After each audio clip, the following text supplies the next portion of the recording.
नमस्कार मित्रांनो, माझे नाव नेहा आहे. माझे वडील खूप श्रीमंत आहेत आणि दुबईमध्ये त्यांची मोठी कंपनी आहे आणि ते तिथेच राहतात. मी मुंबईत राहते आणि आमचा खूप मोठा बंगला आहे आणि त्या बंगल्यात मी आणि फक्त 55 वर्षाचा नोकर राहतो. तो नोकर माझ्या बाबांनी ठेवला आहे.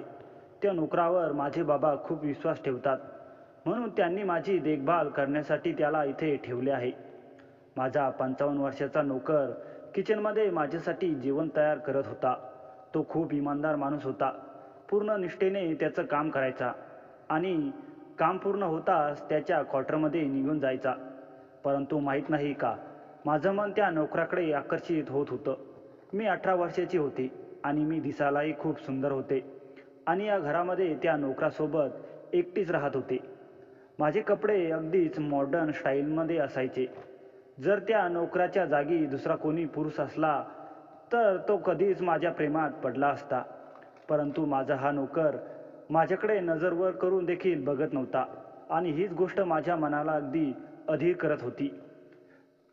आज पण ज्यावेळी तो नोकर किचनमध्ये उभा राहून माझ्यासाठी जेवण बनवत होता, त्यावेळेला मी अगदी शॉर्ट कपड्यांमध्ये होते आणि त्याच कपड्यांमध्ये किचनमध्ये पोहोचले आणि त्याच्यासमोर जाऊन उभे राहिले.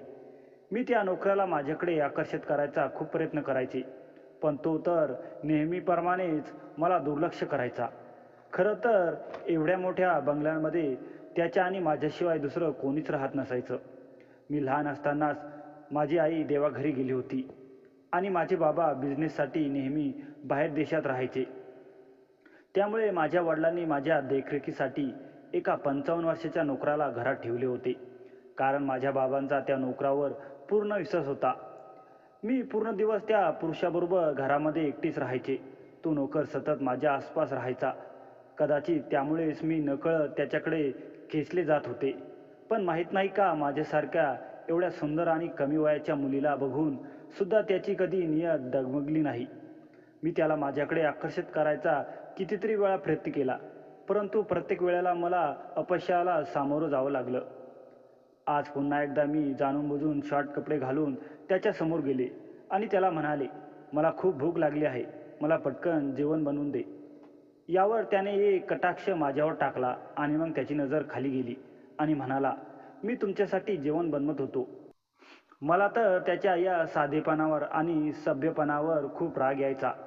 मग अचानक माझ्या डोक्यात एक विचार आला की मी नेहमी त्याच्यासमोर त्यावेळेला जाते जेव्हा तो काही कामांमध्ये व्यस्त असतो. त्यामुळे साहजिक आहे की तो मला दुर्लक्षित करून त्याच्या कामामध्ये मग्न होतो. म्हणून आता जेव्हा कधी तो फ्री असेल त्याच वेळेला मला त्याच्यासमोर जायला हवं, असा विचार करत माझ्या चेहऱ्यावर हसू म्हटलं आणि मी त्याला म्हणाले, जेवण माझ्या खोलीतच आणून दे. आज मी माझ्या खोलीतच बसून जेवणार. माझं हे बोलणं ऐकून तो अगदी सुन्न झाला होता. त्याचं कारण म्हणजे जरी आम्ही त्या घरामध्ये दोघे एकटेच राहत असलो तरी देखील आजपर्यंत तो माझ्या खोलीत आला नव्हता. परंतु आज मी स्वतः त्याला माझ्या खोलीत बोलवलं होतं. खोलीत जाता जाता मी हाच विचार करत होते की शेवटी तो तर एक पुरुषच आहे ना, मग किती दिवस तो स्वतःच्या मनावर ताबा ठेवू शकणार आहे. एक ना एक दिवस तरी तो माझ्या सौंदर्याच्या जाळ्यात अडकणारच. मी माझ्या खोलीत जाताच बेडवर अगदी निर्लज्जपणे प्रमाणे बसले. मग काही वेळाने तो खोलीच्या दारावर टकटक करू लागला. मी त्याला म्हणाले, आतमध्ये ये. तेव्हा तो जरा घाबरतच खोलीमध्ये आला आणि जेवण टेबलावर ठेवून निघून जाऊ लागला. तेव्हा मी त्याला अडवत म्हणाले, तुला घरात काम करायला जास्त काही त्रास होत नाही ना?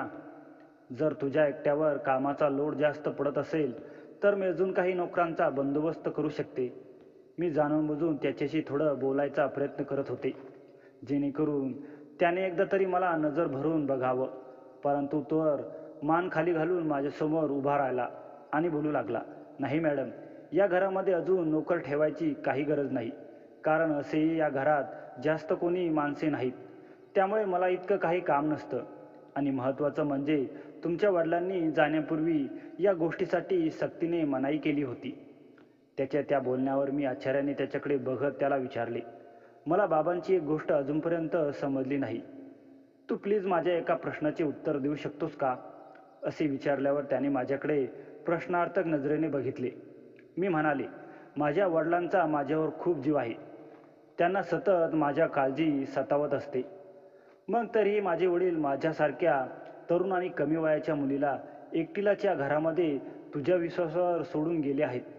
त्यांना तुझ्यावर इतर कोणावर विश्वास नाही का?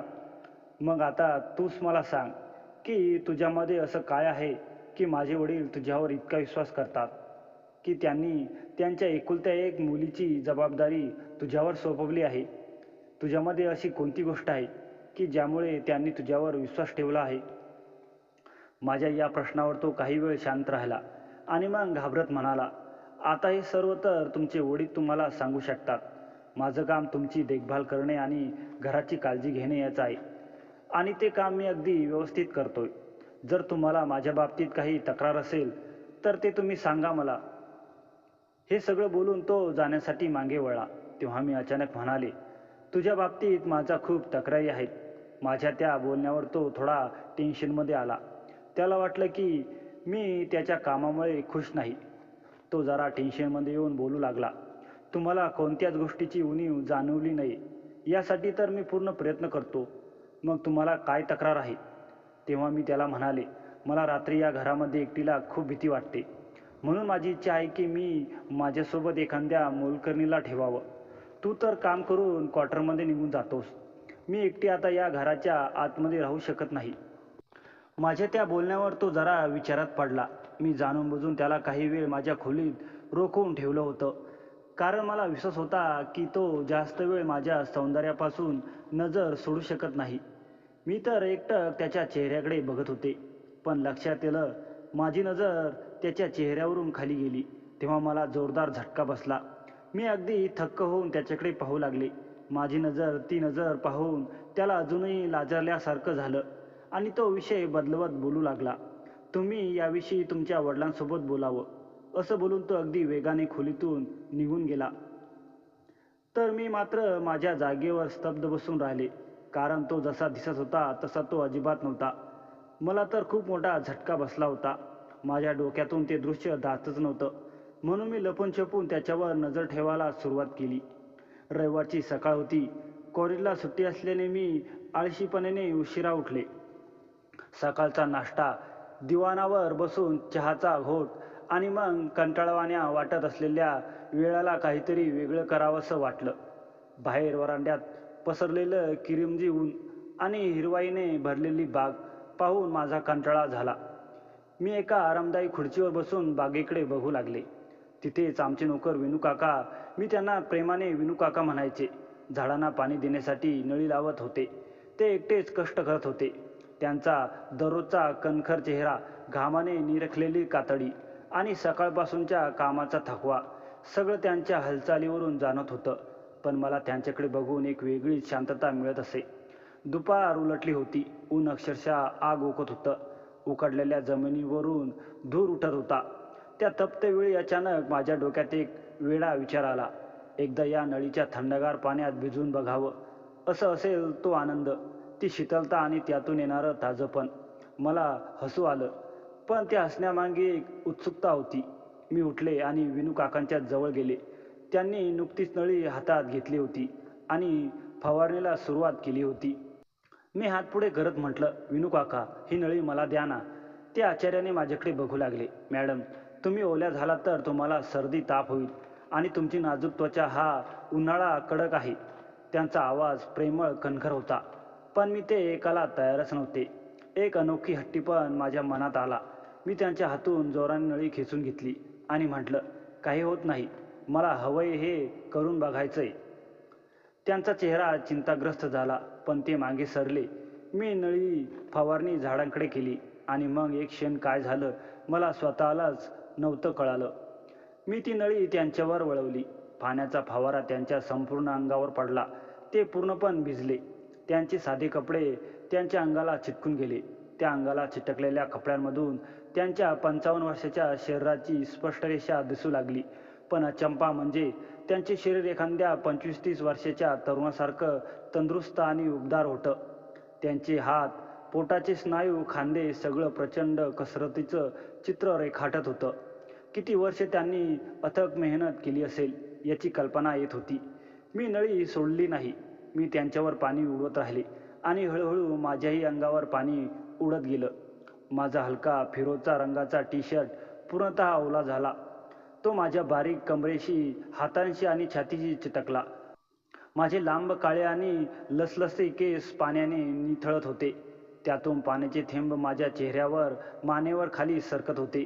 माझी गोरी मखमली त्वचा उन्हात चमकत होती, जणू एखाद्या मोत्याचा तुकडा पाण्यात न्हाऊन निघाला आहे. विनू काका स्तब्ध होते.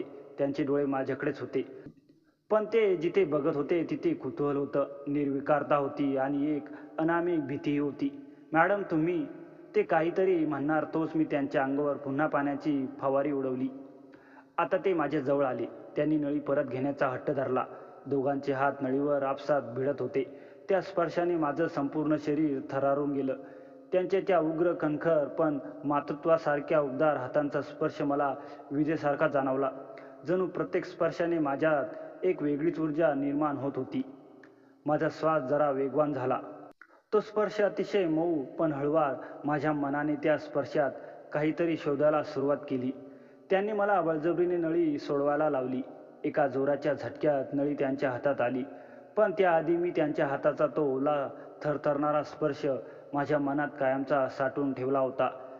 छोटी मॅडम, आता तुम्ही पूर्ण भिजलात. घरात जा, कपडे बदला. तुम्हाला सर्दी झाली तर मी जबाबदार असेन का? ते म्हणाले, पण त्यांचा आवाज जरा थरथरला होता. त्यांचे डोळे खाली वाकले होते. त्यांनी माझ्याकडे दुर्लक्ष करायचा प्रयत्न केला, पण ते पूर्णपणे अपयशी ठरले. मी मात्र तिथेच उभी राहिले. माझा ओला टी शर्ट माझ्या अंगाला इतका चिटकला होता की ते दूरवरचं स्वस्त्र वाटत होता. माझी सगळी लावण्यता त्या ओल्या कपड्यांतून अधिकच उठून दिसत होती. माझ्या डोळ्यात चमक होती, गालावर हलकीशी लाली होती. पण विनू काका टक लावून बघण्याऐवजी खाली वाकले. त्यांनी मला एकदम टाळलं. त्या क्षणी मला राग आला. मनात वेगळीच खदखद उठली. तुमच्या जागी दुसरा कोणी असतं तर त्याने मला जवळ घेतलं असतं. माझ्या ओल्या अंगाला मिठी मारली असती. माझ्या डोळ्यात बघितलं असतं. माझ्या 18 वर्षाच्या तरुण मनाला ती भावना खूप भारी होती. मला वाटलं कदाचित तेही असंच वाटत असेल, पण ते प्रौढपणाने माझ्यापासून अंतर ठेवत होते. ते शिस्तीचे, आधाराचे बंधन पाळत होते. शेवटी मी शांतपणे त्यांच्याकडे पाहत राहिले. त्यांनी डोळे उंचावून माझ्याकडे एका क्षणासाठी पाहिलं. त्यात पाहण्यात काहीतरी अव्यक्त होतं. कदाचित त्यांनाही ते क्षण आवडला असावा, पण त्यांनी ते मनात ठेवला. मी ओले कपडे बदलण्यासाठी माझ्या रूममध्ये आले. दार उघडेच होते. मनात कल्लोळ माजला होता. पाण्यात खेळण्याचा आनंद, विनू काकांच्या स्पर्शाची हुरहुर आणि त्यांच्या त्या खाली वाकलेल्या नजरेची खंत, सगळं मला एकाच वेळी त्रास देत होतं. मी कपडे बदलायला सुरुवात केली. माझा पूर्ण ओला झालेला टी शर्ट काढून मी एका बाजूला टाकला.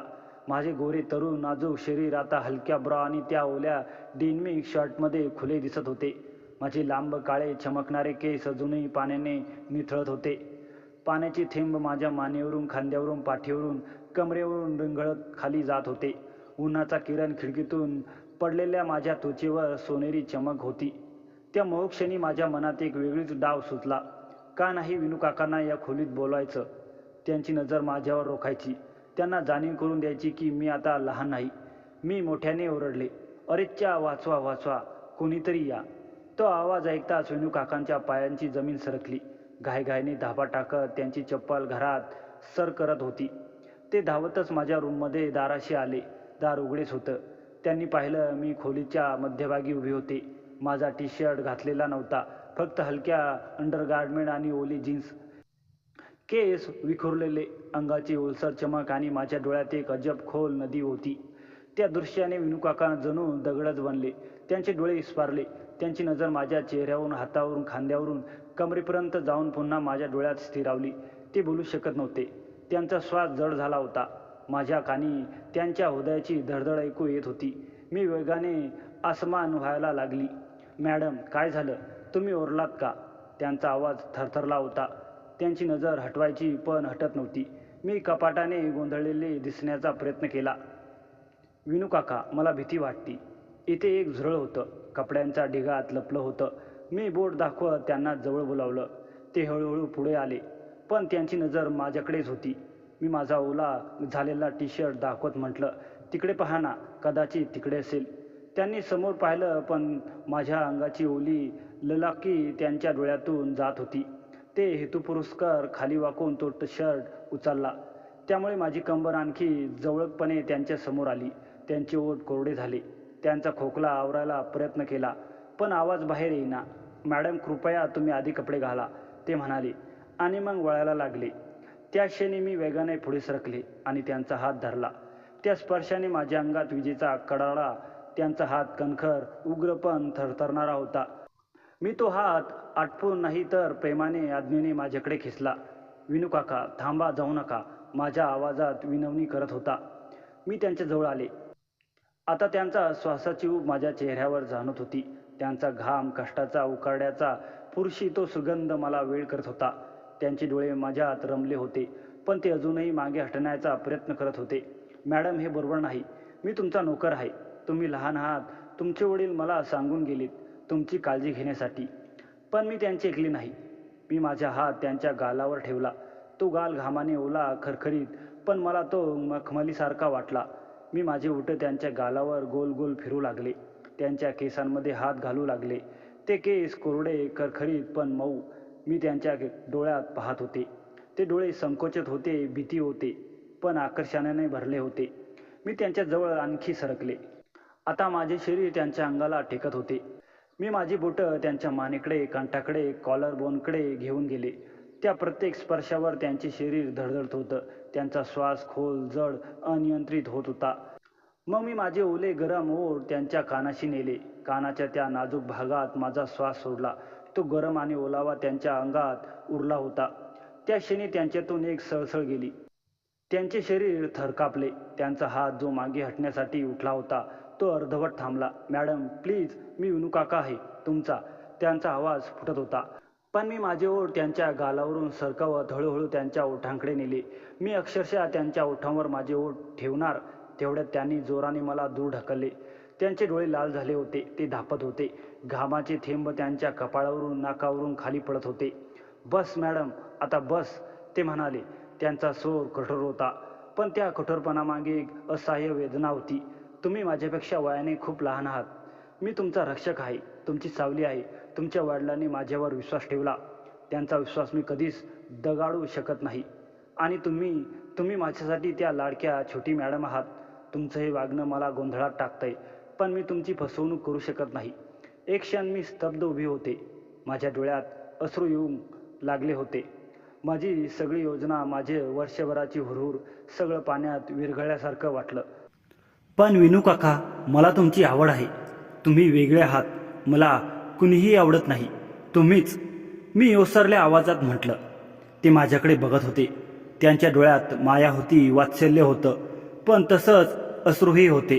ते म्हणाले, छोटी मॅडम, तुमच्या भावना खऱ्या आहेत, मला माहीत आहे. पण आयुष्यात प्रत्येक आकर्षण पूर्ण व्हावं असं नसतं. काही नाती ही मर्यादाची, आदराची आणि अंतराची असतात. मी तुमच्यासाठी ते अंतर कायम ठेवेन, कारण मला तुमची खरोखर काळजी आहे. ते बोलले आणि वळले.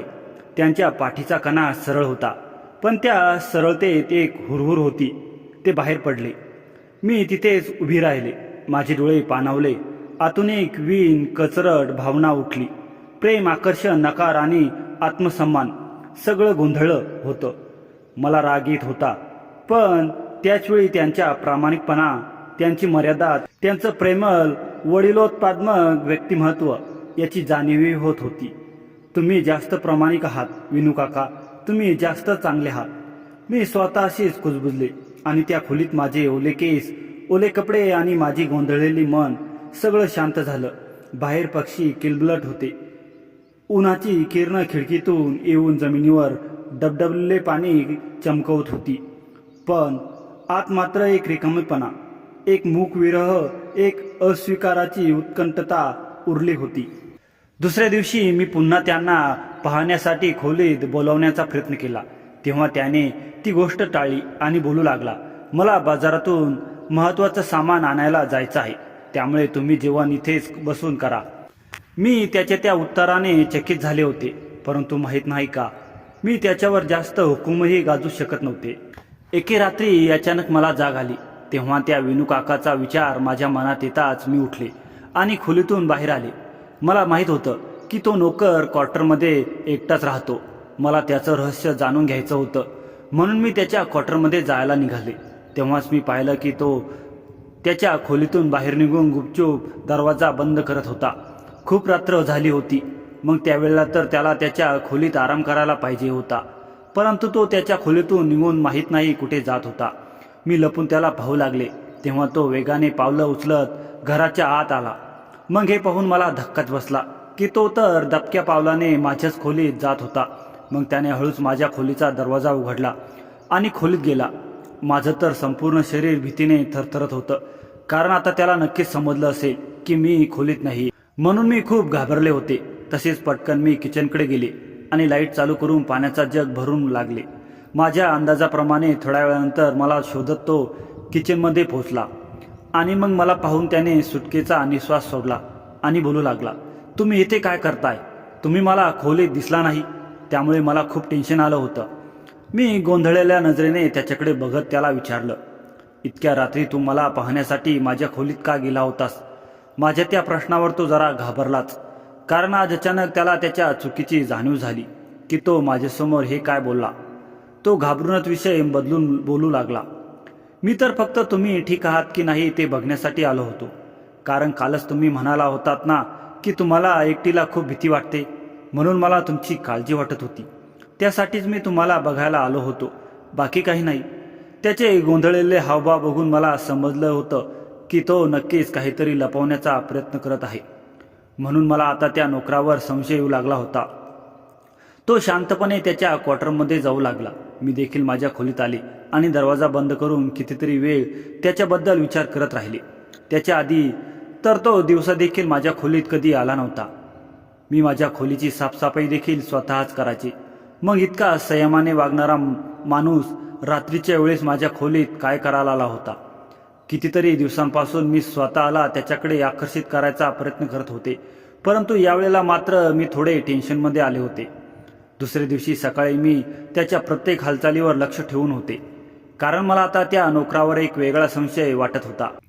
आज रात्रीही तो नेहमीप्रमाणे मला जेवण देऊन आणि घरातलं काम आवरून त्याच्या क्वार्टरमध्ये निघून गेला होता आणि मी मात्र बेडवर पडून कूस बदलत राहिले. मी विचार केला होता की जर या वेळेला तो माझ्या खोलीत आला तर मी त्याला नक्कीच प्रश्न विचारेन की तो रात्री मला झोपलेलं पाहून माझ्या खोलीत काय करायला येत होता. आता मी हा विचार करतच होते की मला माझ्या खोलीच्या दारापाशी पावलांची चाहूल जाणवली. मी लगेचच झोपण्याचं नाटक करू लागले. मग काही वेळाने माझ्या खोलीचा दरवाजा उघडून तो नोकर माझ्या खोलीत आला. मी भीतीने माझे डोळे घट्ट मिटून झोपण्याचा नाटक करत होते.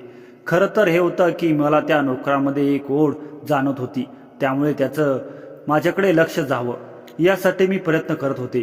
परंतु मी हा विचार देखील करू शकत नव्हते की त्याने माझ्या इज्जतीवर हात टाकावा किंवा एकटेपणाचा फायदा उचलावा. आता देखील मी खोलीमध्ये एकटीच होते आणि त्याला माझ्या बेडजवळ येताना पाहून भीतीने थरथरत होते, कारण घरामध्ये दुसरं कोणी नव्हते. तो नोकर माझ्या बेडजवळ आला आणि मग काही वेळानंतर तो निघून गेला. त्याच्या त्या अशा वागण्याने मला जोरदार झटका बसला, परंतु तेव्हा मी अगदी शांतपणे पडून राहिले. दुसऱ्या सकाळी उठल्यानंतर देखील माझ्या डोक्यामध्ये फक्त तोच विचार चालू होता. जेव्हा त्या नोकराने मला नाश्त्यासाठी आवाज दिला तेव्हा मी दचकन दचकले आणि घाबरून मी लगेच त्याला म्हटले, मला अजून भूक नाही, तू नाश्ता इथेच ठेवून दे, मी थोड्या वेळानंतर खाऊन घेईन, पण प्लीज तू इथून निघून जा. मी त्याला हे सर्व बोलून धावतच माझ्या खोलीत आले आणि दरवाजा बंद केला. आधीप्रमाणे मी त्या पुरुषाच्या उपस्थितीत नॉर्मल राहू शकत नव्हते. मला सारखं सारखं तो पुरुष माझ्यासोबत ज्या प्रकारे वागत होता ते मला आठवत होतं. दुसऱ्या रात्री तो नोकर पुन्हा एकदा त्याचप्रमाणे माझ्या खोलीत दाखल झाला आणि माझ्या भेटजवळ आला. मी झोपायचं नाटक केलं. खरं तर मला त्याला प्रश्न विचारायला पाहिजे होता की तो रात्री इथे काय करायला येत असतो, परंतु त्याला प्रश्न विचारायची माझी हिंमतच झाली नाही. आता रोजच्या रोज ते हे सर्व असंच घडत होतं. जेव्हा कधी माझ्या वडिलांचा फोन यायचा तेव्हा मी सर्व ठीक आहे असंच सांगायचे, पण दिवसांदिवस माझी चिंता वाढतच चालली होती. एके रात्री अशाच प्रकारे तो नोकर माझ्या खोलीत थांबल्यानंतर जेव्हा परत बाहेर जाऊ लागला तेव्हा मी देखील उठून दबक्या पावलाने त्याचा पाठलाग करू लागले. तेव्हा पाहिलं की तो घरातून बाहेर निघून त्याच्या खोलीकडे जाण्याऐवजी बाहेरच्या गेटकडे जात होता. मी हे पाहून तिथेच थांबले. या रात्रीच्या वेळेला माहीत नाही तो कुठे जात होता. मी रात्रभर त्याची वाट पाहत राहिले, परंतु तो परत आलाच नाही. भीतीमुळे मला आता झोप देखील लागत नव्हती. मी तिथेच बाहेर बाकड्यावर बसून त्याची वाट पाहत होते. सकाळी 5 वाजले होते तेव्हा गेट उघडण्याचा आवाज आला. मी दचकून उठले आणि लपून पाहिलं तेव्हा तो नोकर घरामध्ये येत होता. मी त्याचा अवतार पाहिला तर त्याच्या कपड्यांवर कुठे कुठे रक्ताचे डाग होते आणि तो खूपच थकलेला होता. तो हळूहळू पावलं उचलत त्याच्या खोलीकडे जाऊ लागला, तर मी मात्र विचारात हरून गेले. माहीत नाही तो रात्री कुठे जात होता आणि त्याच्या कपड्यांवर रक्त कसलं होतं. तो एकंदरीत कसा आहे हा विचार मला खूपच त्रास देत होता. जोपर्यंत मी त्याचं हे रूप पाहिलं नव्हतं तोपर्यंत मी अगदी निर्धास्त होते. मला वाटायचं की तो एक सामान्य माणूस आहे, परंतु त्याचं सामान्य माणसाला मी रात्रीच्या वेळेला ते सगळं विचित्र वागताना पाहिलं होतं. तेव्हापासून मला त्याची भीती वाटत होती. रोज हे असं चालू होतं. मला त्याचं ते सत्य जाणून घ्यायचं होतं, पण त्यासाठी काय करावं मला काहीच सुचत नव्हतं. विचार करून करून माझं डोकं उठायची वेळ आली होती. टेन्शनमुळे माझी अवस्था आता खराब होऊ लागली होती, ज्यामुळे मी आता आजारी राहू लागले. एके दिवशी माझ्या वडिलांनी मला माझ्या तब्येतीबद्दल विचारलं तेव्हा मी रडू लागले आणि माझ्या वडिलांना बोलू लागले, मला घरामध्ये अजून नोकर पाहिजेत. मी एकटी या पुरुषासोबत नाही राहू शकत. माझे वडील मला समजावू लागले आणि बोलू लागले, तुला जगाचा अंदाज नाही. काही गरीब लोक फसू देखील असतात. ते बाहेर काही वेगळे दिसतात तर आतून मात्र काहीतरी वेगळेच असतात. तुझ्या सुरक्षेची मला खूपच काळजी असते. तुझ्या चांगल्या भविष्यासाठी मला इकडे यावं लागलं. माझी इच्छा होती की मी तुला देखील माझ्याजवळ बोलवावं, परंतु मी ते देखील करू शकत नाही. परंतु मी आता कोणत्याही अनोळखी माणसावर विश्वास ठेवू शकत नाही. तुझ्यासोबत फक्त तोच नोकर राहील. मी माझ्या वडिलांच्या विचारांवर हैराण झाले होते. माहीत नाही का ते त्या नोकरांवर इतका आंधळा विश्वास ठेवत होते. मी माझ्या वडिलांना म्हणाले, तुम्ही ठीक म्हणालात की समाजाचे 2 रूप आहेत. लोक चेहरे बदलून आपल्यासारख्या लोकांना वेड्यात काढतात. बाबा, असं देखील होऊ शकतं ना की हा नोकर देखील इतका चांगला असू शकत नाही जितका तुम्हाला वाटतो. परंतु माझ्या त्या बोलण्यावर माझे वडील मला बोलू लागले, मी त्याच्यावर डोळे बंद करून विश्वास ठेवू शकतो. त्याच्याबद्दल जर कोणी मला उलटसुलट सांगितलं तरी देखील मला अजिबात विश्वास बसणार नाही, कारण की तो तुझ्यासोबत काही चुकीचं करू शकत नाही याची मला पूर्ण खात्री आहे. माझ्या वडिलांचा त्या नोकऱ्यावर खूप विश्वास होता, म्हणून मला समजलं होतं की माझे वडील माझ्या बोलण्यावर विश्वास ठेवणार नाहीत. त्यामुळेच मी वडिलांना खरं सांगायचा निर्णय बदलला, कारण एकटीच विचार करून करून मी अगदी टेन्शनमध्ये राहू लागले. त्या नोकराचं अजून तेच वागणं चालू होतं. तो अगदी आरामात घरामध्ये इकडे तिकडे फिरायचा आणि मग त्याच्या मर्जीने जेव्हा पाहिजे तेव्हा घरातून निघून जायचा आणि त्याच्या मर्जीने पुन्हा परत यायचा. मला आता त्या माणसाची खूप भीती वाटू लागली. म्हणून एके दिवशी मी माझ्या वडिलांना खरं ते सांगितलं, तुम्हाला तुमच्या मुलीवर विश्वास ठेवायला पाहिजे. मला माहीत आहे की हा नोकर तसा नाही जसा दिसतोय. लपून छपून काहीतरी विचित्र काम नक्कीच करतोय. मला त्याची खूप भीती वाटते. यावर माझे वडील दचकून म्हणाले, का बेटा, तो तुझ्यासोबत असं काय करतो की ज्यामुळे तुला त्याची भीती वाटते? याच्या आधी मी माझ्या वडिलांना काही सांगेन, अचानक त्या नोकराने माझ्यासमोर नाश्ता आणून ठेवला आणि मला अगदी रागाने पाहू लागला. मी खूपच घाबरले. मी काहीतरी बहाणा सांगून फोन कट केला. तेव्हा तो नोकर म्हणाला, तुमच्या वडिलांना उलटसुलट सांगून टेन्शन देऊ नका. तुम्हाला काही अडचण असेल तर तुम्ही माझ्यासोबत बोलू शकता. तुम्हाला माझ्यामध्ये असं काय दिसलं आहे की ज्यामुळे तुम्ही इतके घाबरलात? आजपर्यंत मी तुमच्यासोबत कधीही चुकीचं वागलो नाही. तुम्ही काळजी करू नका, मी तुम्हाला काही नुकसान पोचवणार नाही. तो माणूस खूपच शांतपणे बोलत होता, परंतु मला माहीत होतं की तो मला त्या अडून धमकावत होता की मी माझ्या वडिलांना काहीही सांगू नये. मी शांतपणे त्याला म्हणाले, मला तुमच्यावर काही शंका नाही. मी फक्त एकटेपणाची आणि भीतीची शिकार झाली आहे आणि मी आता एकटी राहू शकत नाही. त्यामुळेच माझी इच्छा आहे की मी अजून काही कामाला नोकर ठेवावे. मी तोच बहाणा पुन्हा सांगितला. माझ्या त्या बोलण्यावर तो विचार करून बोलू लागला, तुम्ही टेन्शन घेऊ नका, आता तुम्हाला मी भीती वाटू देणार नाही. मी यावेळी देखील शांतपणे होकारार्थी मान हलवली. त्या फोननंतर तो नोकर माझ्यावर लक्ष ठेवू लागला.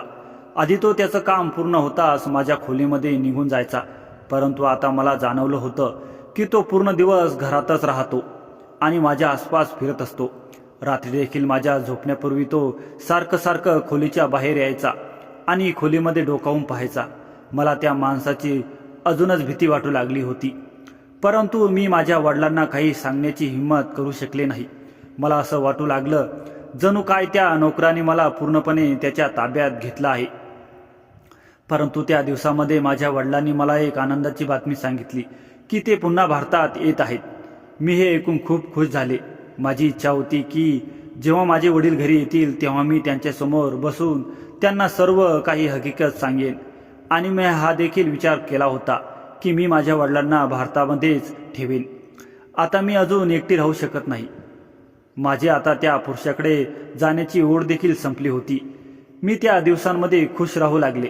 परंतु मला जाणवलं की तो नोकर माझे वडील परत येणार आहेत हे ऐकून खूप टेन्शनमध्ये राहू लागला होता. त्या काही दिवसानंतर माझे वडील घरी आले. नोकर पुन्हा एकदा त्याच्या जुन्या रुटीनवर आला. काम करताच घरातून निघून जायचा. त्यामुळे मी माझ्या वडिलांसोबत एकटीच राहायचे.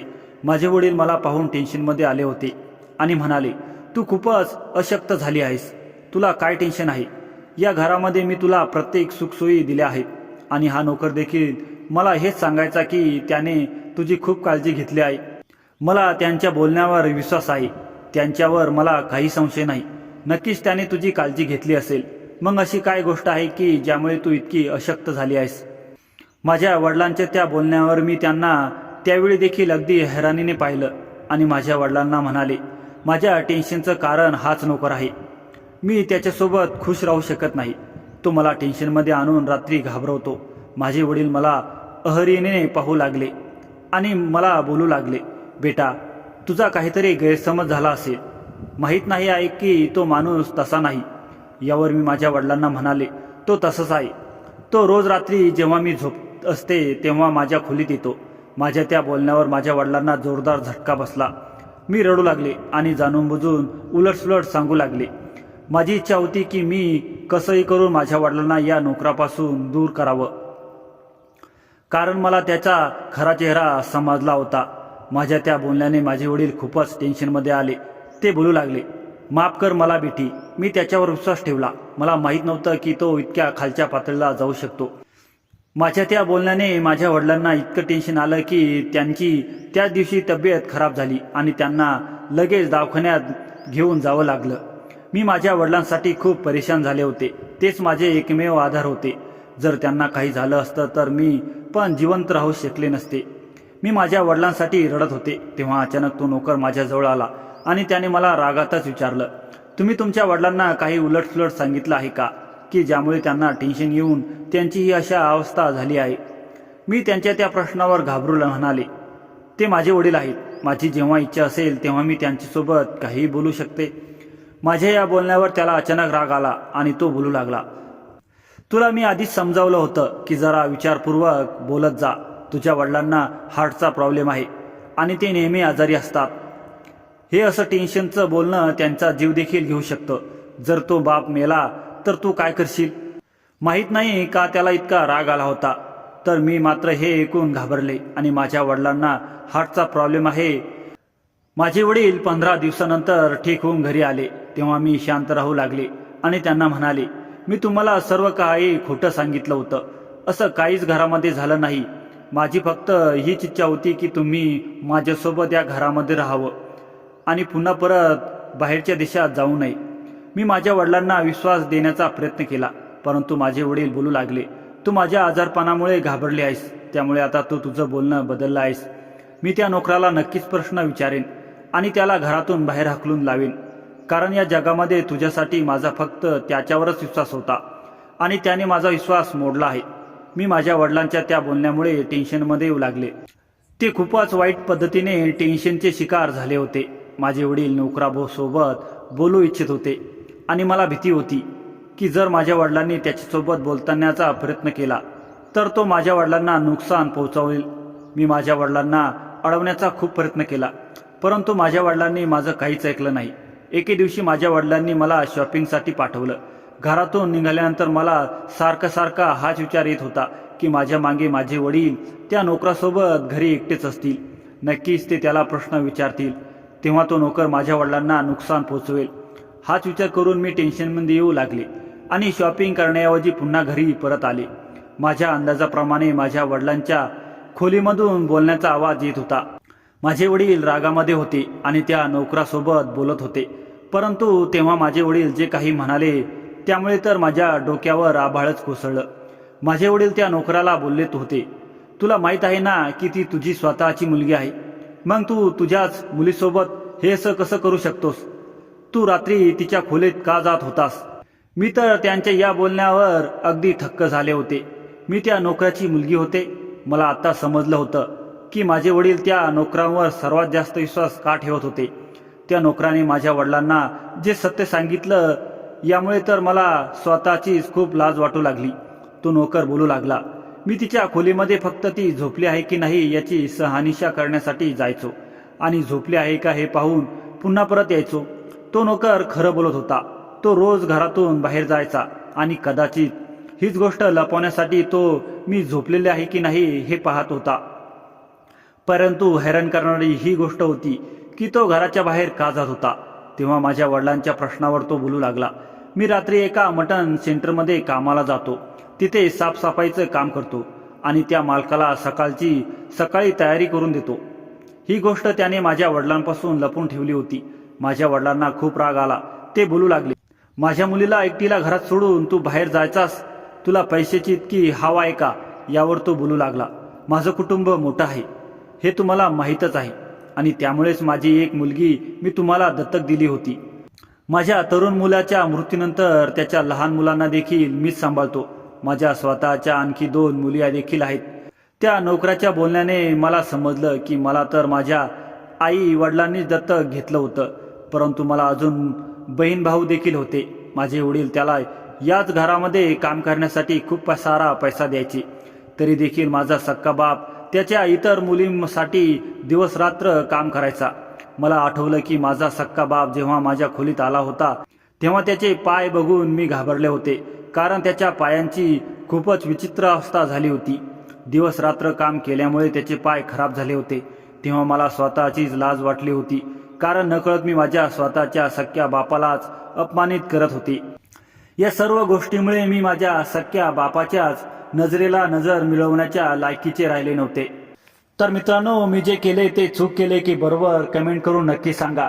आणि कथा आवडली असेल तर कथेला लाईक करा, शेअर करा आणि सबस्क्राईब करायला विसरू नका. धन्यवाद.